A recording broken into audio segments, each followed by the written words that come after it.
Muy amable por haber conversado con nosotros. Gracias. Perfecto, un Gracias, abrazo. gracias. Hasta Bueno, y luego. hablando de estas reformas, pues viene la reforma electoral. La presidenta Claudia Sheinbaum ya dijo que pues la va a presentar. Ya llegó, de hecho, la iniciativa, ¿verdad?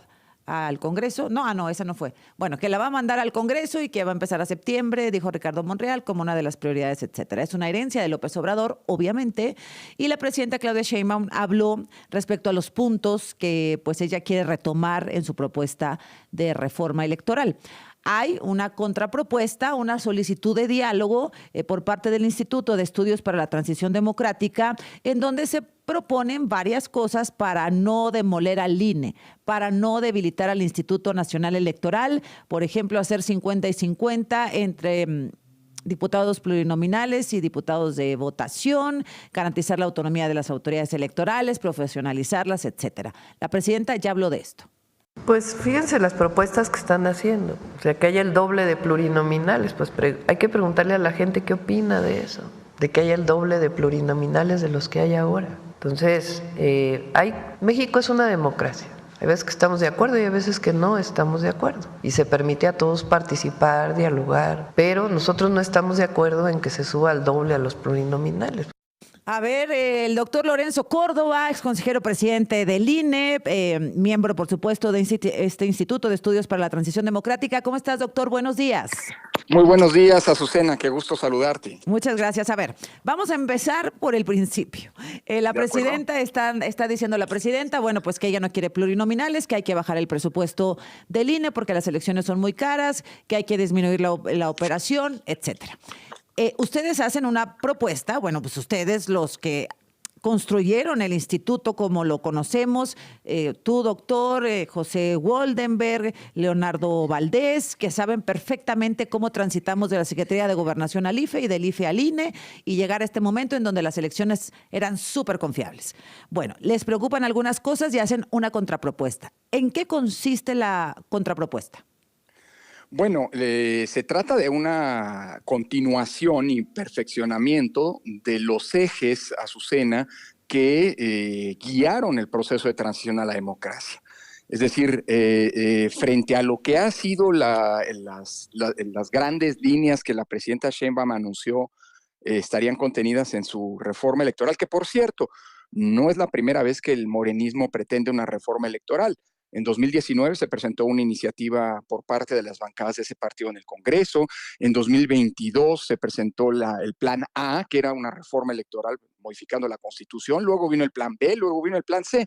Este es el corolario de, pues digamos, toda la obra de desmantelamiento institucional que se ha llevado a cabo en el último año por parte del oficialismo. Así que, ¿qué es lo que decimos nosotros frente a este planteamiento de la presidenta? Que evidentemente encendió nuestras alertas, porque los planteamientos que se han hecho claramente van en contra de todo ese proceso de transición a la democracia que nos ha llevado prácticamente 50 años. ¿Cuáles son los ejes que nosotros definimos y que, insisto, son pues la continuidad de lo que se ha venido construyendo y el perfeccionamiento de lo que se ha venido construyendo? Primero, que la proporcionalidad, que se mejore en la búsqueda de la proporcionalidad en la representación política. Es decir, esta es una vieja demanda que viene desde la izquierda y que, por cierto, con la que se inició el proceso de cambio político allá en 1977.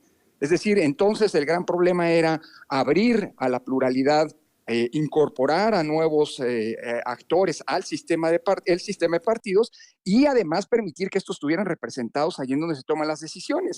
Concretamente, las diputaciones de representación proporcional tuvieron ese propósito. A ver, y es que... Sí. Perdóneme, doctor, pero para ponerlo en español, Sí. ¿no?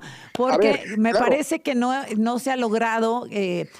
conectar con el ciudadano, con los ciudadanos, con nosotros y decir, bueno, ¿por qué tendríamos que estar preocupados que la representación y la sobrerepresentación y los plurinominales y tal? A ver, vamos a tratar... No, a ver, ¿de qué se trata esta lógica de de maximizar la proporcionalidad de la representación. Bueno, de que los votos que recibió cada partido se traduzcan de la manera más fiel en escaños. Si un partido tuvo el 30% de los votos, pues le corresponde el 30% de las curules en la Cámara de Diputados, y también debería ocurrir lo mismo o lo más aproximado a ello en el Senado. A ver, la presidenta dice reducir el tamaño del Congreso de 500 a 300 diputados, o sea, quitando bueno, los... no lo ha dicho ella todavía, Bueno, esa era la propuesta del plan C. Dijo algo el viernes, ¿no? Que sí tenían que disminuir. Pero bueno, sí. vamos a decir que tomamos esto. Eliminar los plurinominales sería una posibilidad, ¿no? Y reducir los senadores también. Y los plurinominales son personas que llegan al poder, al Senado o a la Cámara de Diputados, no porque el ciudadano haya votado por ellos, sino porque esa es una falacia, Azucena, con la que se ha venido repitiendo una y otra vez, y la presidenta es parte de esa cantaleta. No es cierto, a los diputados plurinominales se les elige aunque no estás votando listas. Tú votas por un partido y el partido hace propuestas de cuáles son sus candidatos, y a partir del número de votos que recibe cada partido se le otorgan tantos escaños, tantos lugares en el Congreso, evidentemente dentro de una lista. Ahora, nosotros en el INE siempre asignamos plurinominales. ¿A partir de qué? A partir de votos. Así que plantear, no, es que eso no los vota nadie, pues ni modo que vinieran de la luna. Ahora, no, listas claro a conveniencia de los partidos. Ponen en primer lugar pues al compromiso. Hay partidos que se eligen, hay partidos en Morena en donde hay tómbola. O sea, eso depende de cada partido al interior. Pero el gran problema, Azucena, no es tanto quién es o no el candidato, sino más bien que un partido que recibió un cierto número de votos, pues le corresponde el mismo número de asientos en el Congreso. ¿Qué es lo que nos preocupa? Pues la distorsión, lo digo con toda franqueza, que se llevó a unos niveles nunca antes vistos el año pasado, cuando los tres partidos que forman parte de la coalición gobernante obtuvieron el 54% de los votos y tienen el 74% de los escaños. Y actúan como si fueran mayoría calificada cuando no obtuvieron esa mayoría de los votos. Déjame regresar contigo, doctor, si eres tan amable, por favor. Fórmula Noticias con Azucena Uresti. Las 8 de la mañana en punto. Gracias al doctor Lorenzo Córdoba por estar en la línea. Vamos con él y luego al resumen, como siempre. A ver, ¿qué dijo la presidenta Sheinbaum sobre la reforma electoral? Para poder elaborarla. Algunos de los temas que más nos interesan son que no haya tanto recurso público destinado a los partidos políticos, que las elecciones no sean tan caras en nuestro país, que se generen los mecanismos para que sean transparentes, que se realicen adecuadamente, pero que no se requieran tantos recursos, que la representación proporcional de los partidos políticos se genere de una manera distinta, que no sean las listas de plurinominales. Ok, bueno, eso es lo que dice la presidenta, doctor. Sí, a ver, Azucena, creo que es importante para aclarar que por qué nosotros apostamos a una representación lo más justa, lo más, digamos,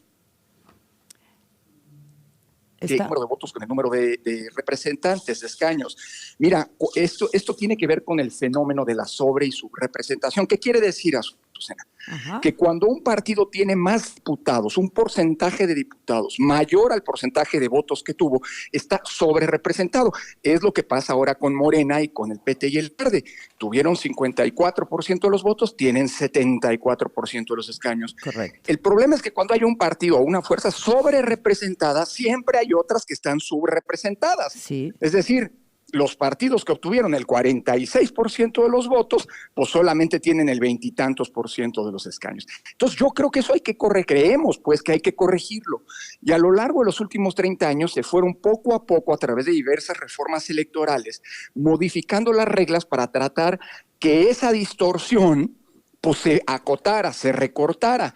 Si tú eliminas, como han planteado algunos, la representación proporcional, la presidenta habló de sustituir las listas plurinominales por representación de las primeras minorías. Es decir, pues no ganaste, pero llegaste en segundo lugar, pues te toca espacio. Sí. ¿Qué pasa con los partidos que no llegaron ni en primer ni en segundo lugar, pero que son fuerzas políticas significativas? Claro. ¿Qué Ajá. pasa si tienes un 15, 20% y no llegaste ni en primer, ni no ganaste, ni llegaste en Ujú. segundo lugar? Pues hombre, si te excluyen, Sí, porque en pues lo todo que caso, estás pues todos haciendo serían casi de Morena en este momento, es que ese ¿no? es el problema. Ajá. Está el gobierno planteando, y lo ha venido haciendo en los últimos intentos, desde hace 2 años, una serie de modificaciones a la representación política que pretende que tiene el propósito de que Morena esté sobre representado, es decir, tenga más legisladores de los que en justicia le corresponden. O sea, si Y decimos, esa es una vamos de a ir las... metiendo a diputados por votos, hace cuenta, los alumnos mejor calificados, ¿no? Claro. Para la junta escolar, pues entonces siempre van a estar representados los alumnos más destacados, pero los que tienen y algunas necesidades en particular o representan otros sectores, no van a poder poner sobre la mesa sus van a estar temas. excluidos. Ujú. Y fíjate nada más que curioso, Azucena, la gente que hoy está en Morena, bueno, Morena es de todo, ¿no? Ahí vienen de todos lados, es un Ujú. partido cacha todo, pero gran parte del núcleo histórico de Morena, de los que vienen de la izquierda y qué sé yo, cuando fueron oposición siempre pugnaron por incrementar, digámoslo así, la Pues sí, proporcionalidad de la porque representación, todo era porque era PRI. justo. Claro, Ajá. cuando tú eres gobierno, pues ya no te gusta la pluralidad, te gusta estar solo. Y creo que ese es el principal problema que está detrás, y a nosotros nos preocupa, detrás de estas propuestas de recortar la representación proporcional. Por eso lo que nosotros decimos es, como tú mencionabas al arranque de la plática, pues mitad y mitad, Es que la 50% de las presidenta dice que ustedes diputaciones. quieren el doble. Es No, que, ¿verdad? bueno, eso pasa cuando no se lee o Ajá. cuando te informan mal. Yo entiendo que la presidenta esté muy ocupada con otras cosas y seguramente tendrá asesores, pero cuando los asesores, pues no sé, no leen o no Sí, sí, entienden sí, sí. y le comentan cosas, pues la presidenta se equivoca y es muy lamentable, porque la presidenta además nos descalificó ad hominem. En lugar de criticar las propuestas, que se vale, para eso las hicimos, para que se discutan, pues nomás dice, no, es que esos son los que avalaron los fraudes y qué sé yo, por cierto, desconociendo que prácticamente todos quienes suscribimos esta propuesta, en su momento, por ejemplo, en 2005, pues nos manifestamos abierta y públicamente en contra del desafuero. En fin, Ujú, pero ujú. cuando tú descalificas a las personas, no por sus ideas, sino por quiénes son, pues Sí, entonces pues no pues hay sí. modo de O sea, dialogar. ustedes no quieren el doble de diputados, quieren mitad y mitad. Diputados Así, plurinominales la mitad y diputados de mayoría la mitad así y es, se queden en los mismos 500. y que las diputaciones plurinominales sirvan para corregir la distorsión que inevitablemente trae consigo, en Ujú. términos de subrepresentación, Bien. las elecciones de mayoría. Ahora, Oiga, en el Senado, sí. planteamos que haya 4 senadores por entidad, que no aumenten, pero que sean 4 electos en cada entidad por un sistema proporcional puro. Es decir, si tú alcanzaste partido 25% de tu estado, pues tienes un diputado. Si tienes 50, 2. Y así repartirlos, digámoslo así, con esta lógica que permitiría pues, que todas las fuerzas políticas relevantes puedan tener presencia, porque creo que eso es lo que se trata Pues un sí. órgano representativo, ¿Han ¿no? tenido alguna respuesta institucional? Es decir, en esa época en la que se reunían los grandes liderazgos de la izquierda con el PRI, por ejemplo, de Zedillo, y que pudieron llegar a un acuerdo y sumar para que México entrara al momento democrático de transición, etcétera. Aquellos tiempos que parecen tan lejanos, que están tan Pues lejanos, es que ¿hay ese alguna posibilidad? pues mira, Azucena, es que ese es el otro gran eje por el que estamos apostando. El conjunto de propuestas es mayor, pero esta es de la proporcionalidad que mencionábamos. Ujú. Y segundo, es decir, mejorar la calidad de la representación. Y segundo, el llamado a que una reforma electoral sea por consenso son los 2 principales ejes del pronunciamiento que hicimos. Y es que, como bien dices, desde 1994, Azucena, es decir, más de 30 años, todas las reformas electorales han sido construidas con un amplio Pues consenso entre sí. todas las fuerzas Ujú, políticas. ujú. Y creemos que eso es importantísimo. Es más, ¿sabes a quién le conviene en primer lugar eso? A Morena, porque Morena es un partido mayoritario y seguirá ganando elecciones seguramente. Dicho lo anterior, ¿para qué haces de las reglas del juego, un problema de origen? Las reglas, por definición, cuando se trata de cómo se va a jugar el juego, pues tienen que gozar de una aceptación a priori de todos los que van a jugar. Porque si hay alguien al que le impones las reglas, pues ese va a sentir legitimado para decir, estas reglas son injustas, Ujú. estas reglas no generan una cancha pareja, estas reglas solamente le benefician a Bueno. quien las hizo y por lo tanto yo desconozco los resultados. De ahí venimos y es increíble cómo Morena, insisto, con muchos liderazgos que vienen de las luchas históricas por emparejar la cancha en la competencia electoral, por generar equidad en la competencia. Ahora que llegaron al poder, pues quieren esa cancha dispareja para no perder el poder. Ojo, esa es una clave que debería recuperarse en nuestra historia, que las reglas pues sean producto, es decir, que no solamente expresen lo que una parte quiere, sino que todos los jugadores se sientan en principio satisfechos con las mismas para poder llevar a cabo adelante el juego electoral. Bueno, ¿me explico? ¿están esperando una respuesta a una convocatoria, doctor? Pues nos gustaría, pero lamentablemente creo que aquí va a volver a ocurrir lo que pasó con la reforma judicial, con la ampliación de las causas de prisión preventiva oficiosa, con la militarización de la seguridad pública, con la desaparición de los autónomos, con la ley de telecomunicaciones y demás. Bueno. Seguramente habrá un foro de parlamento abierto, se escucharán a las otras voces, se permitirá que las voces se expresen, no van a apelar a nadie y seguirán aplicando esta máxima profundamente autoritaria de que aquí solo nuestros chicharrones truenan. Bueno. ¿Tienen con qué? Pero es lamentable que en lugar de construir consensos, pues sea un régimen de meras imposiciones. Bueno, ¿no? Hasta la señora Tadei, la presidenta actual del INE, dice, no, a ver, calma, ¿cómo que vamos a elegir, que hay una posibilidad de elegir a los consejeros por voto popular? Fíjate cómo están las cosas, que hasta la actual presidenta del INE, que se ha caracterizado por, pues déjame decirlo así, quiero ser prudente, porque yo fui presidente del INE, por una curiosa y preocupante condescendencia con el poder. Hasta la señora Tadei plantea sus dudas respecto de esto, digamos, ¿no? De este tipo de propuestas, de la elección de los consejeros del INE. Imagínate, por voto popular, ¿no? Bueno, acuérdate, Azucena, que de allá arrancó esta historia, ¿eh? Antes de que se planteara la elección de los jueces, que ya se concretó, se planteó en el plan A, por primera vez, que se eligieran a los consejeros del INE y de los magistrados del tribunal.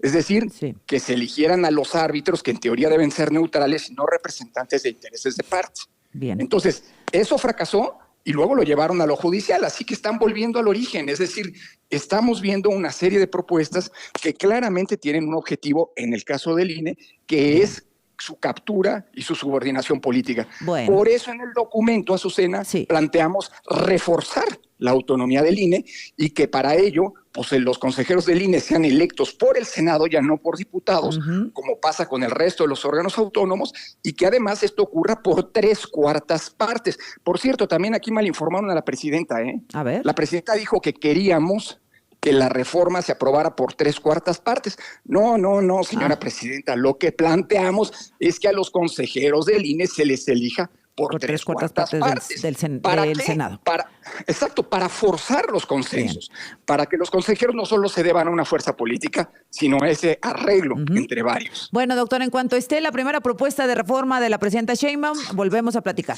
Muchas gracias. Encantado, Azucena. Qué un gusto abrazo saludarte, fuerte. gracias. Chao. ¿Qué pasa, Lisbeth Hernández? Buenos días.